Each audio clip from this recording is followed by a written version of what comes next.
नमस्कार मैत्रिणींनो, आपण पाहणार आहोत वचन दिले तू मला याचा फुल एपिसोड. तर चला मग स्टार्ट करूया. मंदिरामध्ये काव्याची आणि ऊर्जाची भेट होते आणि नंतर तिथे पार्थही येतो. नंतर काव्या ऊर्जाची आणि पार्थची ओळख करून देते. काव्या पार्थला म्हणते, अर्क देशमुख ही दुसरी काव्य आहे. आणि पार्थ विचारतो, म्हणजे? त्यावर काव्या म्हणते, प्रेमाच्या विचारात गोंधळलेली, आपल्यासाठी काय योग्य आहे, आपल्यासाठी काय हवंय या विचारांमध्ये गोंधळलेली. त्यावर पार्थ म्हणतो, त्यांचंच काय, आयुष्याच्या वळणावर माणूस कधी ना कधी असा कन्फ्यूज होतोच. पार्थ पुढे म्हणतो, माझंच सांगतो, मी असं ठरवलं होतं की आई वडील म्हणतील त्या मुलीसोबत लग्न करायचं आणि मी तेच करायला गेलो. पण कसं असतं, आपल्या आयुष्याच्या प्रवासात आपला साथी कोण असेल हे आपल्याला माहिती नसतं. अशा वेळी फक्त आतला आवाज ऐकायचा. पार्थ बोलत असतो आणि काव्या एकटक त्याच्याकडे पाहत असते. ऊर्जा पार्थला विचारते, आतला आवाज म्हणजे? त्यावर पार्थ सांगतो, आतला आवाज म्हणजे आपण आपल्या मनाला एक प्रश्न विचारतो, सरळ प्रश्न विचारतो, तसं नाही करायचं, उलटा प्रश्न विचारायचा. हे ऐकून काव्य हसते आणि म्हणते, जनरली काय असतं, आपण स्वतःलाच विचारतो की आपलं आयुष्य ह्या व्यक्तीबरोबर आपण काढू शकतो का. पण तसं न विचारता आपण काय विचारायचं, आपण उलट विचारायचं, आपण ह्या व्यक्तीशिवाय आयुष्य काढू शकतो का. आणि दुसरीकडे नंदिनी शौर्यला म्हणते, तू सुद्धा जीवाचाच मित्र शोधतोस अगदी. एवढी मोठी गोष्ट कशी काय लपवलीस तू तिच्यापासून. नंदिनी शौर्याला समजावून सांगण्याचा प्रयत्न करते की कुठलंही नातं खोटेपणाच्या आधारावर उभं राहत नाही, ते मोडूनच पडतं. आणि त्यावर जीवा म्हणतो, मी अनुभवातून सांगतो. जीवा शौर्याला म्हणतो, काही कर, काही म्हणजे काही कर, पण तिला सगळं खरं सांगून टाक. आणि इकडे मंदिरामध्ये पार्थ काव्याला म्हणतो, करेक्ट बोललात काव्या. आणि ऊर्जाला म्हणतो, आमच्यामध्ये सुद्धा बरेचदा वाद झाले. पार्थ पुढे म्हणतो, ॲक्च्युली आम्ही आमच्या आयुष्याची सुरुवात वेगळ्याच लोकांचा हात धरून सुरुवात केली होती, पण नशिबाने आमची गाडीच बदलली, त्यामुळे खूप आमचे पॅसेंजरसुद्धा बदलले. हे ऐकून काव्या खूप प्रेमाने पार्थकडे पाहत असते. पार्थ पुढे म्हणतो, काव्या म्हणला तेच, नंतर आम्हाला समजलं की आपलं मन कोणामुळे सुखावतं, आपल्याला कोणाची ओढ लागते, सतत आपल्या पाठीशी कोण उभं असतं, पडताना हात देतं, चालताना साथ देतं. काव्या म्हणतात तसं, मी या व्यक्तीशिवाय माझं आयुष्य काढूच शकत नाही. हे उत्तर जेव्हा तुम्हाला मिळेल ना, तेव्हा तुम्ही तुमचे सगळे निर्णय घ्या. काव्या ऊर्जाला म्हणते, खरंच तुला तुझ्या मित्राबद्दल जर काही वाटत असेल तर आईला काय वाटेल हा विचार करून सगळ्याच गोष्टी लपवून ठेवू नकोस. सांगून टाक, तुझ्या आईलाही आणि त्यालाही, पण त्या दोघांच्या अगोदर स्वतःच्या मनाला सांगून टाक.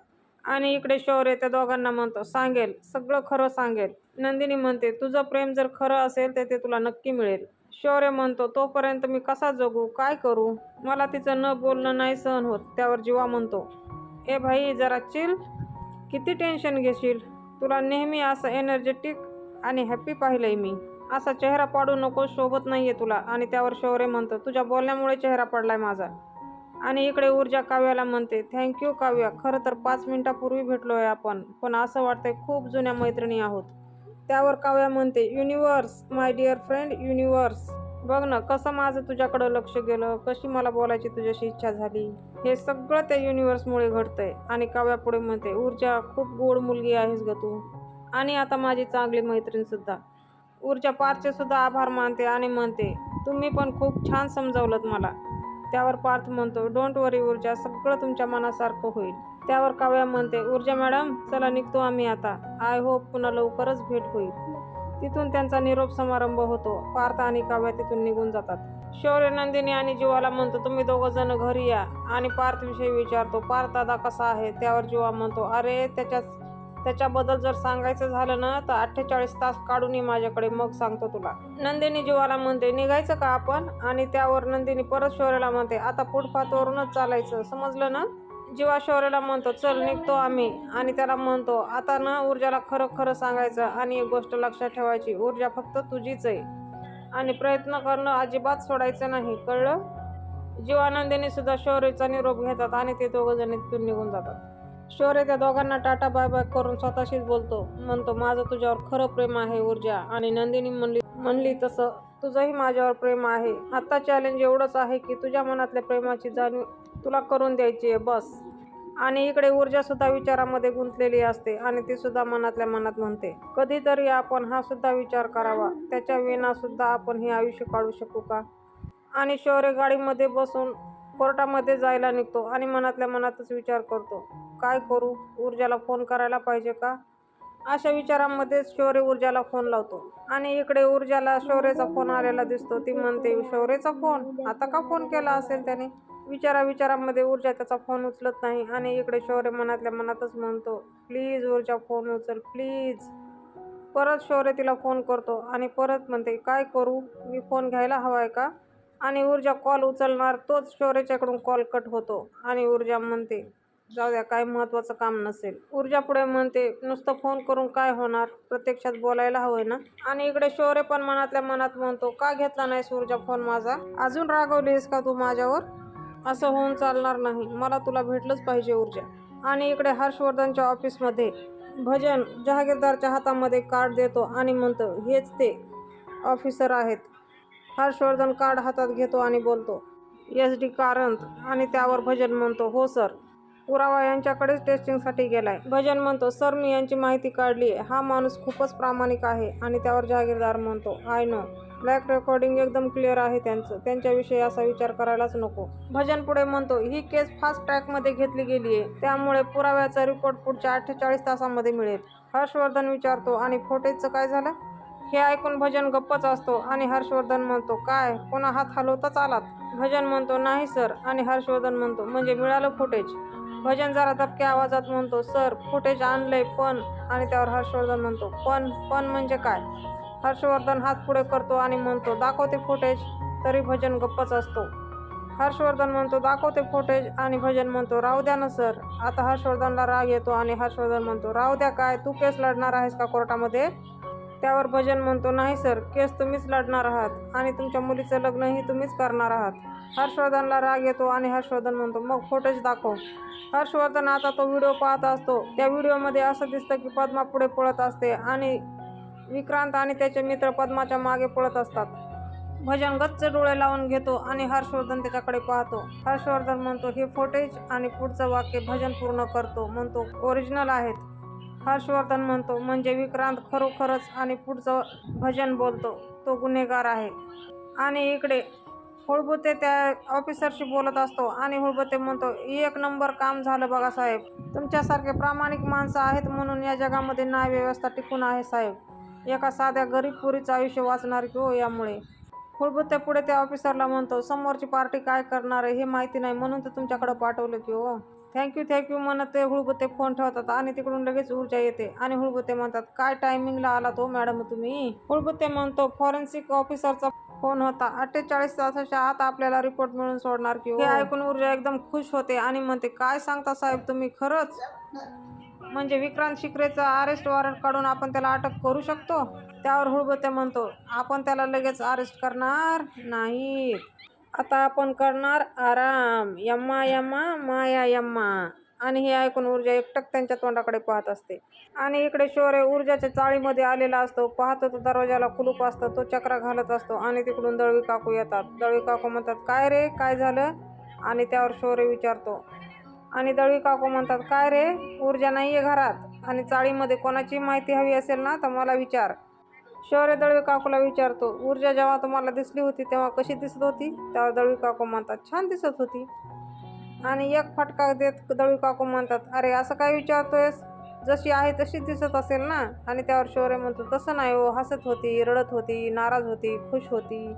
त्यावर दळवी काकू म्हणतात, हसत होती पण त्यावर थोडीशी उदास पण होती. त्या पुढे म्हणतात, रागात होती पण थोडीशी रडलेली होती, पण हसत होते. आणि त्यावर शौर्य म्हणतो, काय उत्तर दिले काकू तुम्ही? त्यावर दळवी काकू म्हणतात, तुम्ही विचारलं म्हणून सांगितलं ना मी. आणि त्यावर पुन्हा शौर्य म्हणतो, बरं ती जाताना कशी निघून गेली, हळूहळू गेली की भरभर गेली?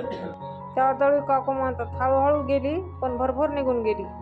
शौर्य परत म्हणतो, काकू तुम्हाला जर कोर्टामध्ये साक्षी द्यायला बोलवलं ना तर जाऊ नका. त्यावर दळवी काकू म्हणतात, का? दळवी काकू म्हणतात, मी कशाला जाऊ मरायला त्या कोर्टामध्ये, चल माझ्याबरोबर चल, मी तुला चहा उपमा सगळं देते. आणि त्यावर शौर्य म्हणतो. आणि इकडे ऊर्जा पोलीस स्टेशनमध्ये हुळबुतेला म्हणते, आपण त्याला अरेस्ट का करणार नाही आहोत? आणि हुळबुते म्हणतो, जग एवढं साधं नसतं हो मॅडम तुमच्यासारखं. हुळबुते पुढे म्हणतो, त्या जागीरदारचा माणूस पाटेकरच्या बंगल्यात गेलो होतं ना त्या फुटेजसाठी. हुळबुते म्हणतो, पुढचा माणूस लय चालाक आहे हो, मुरलेला आहे, अनुभवी आहे, एक्सपिरियन्सवाला आहे.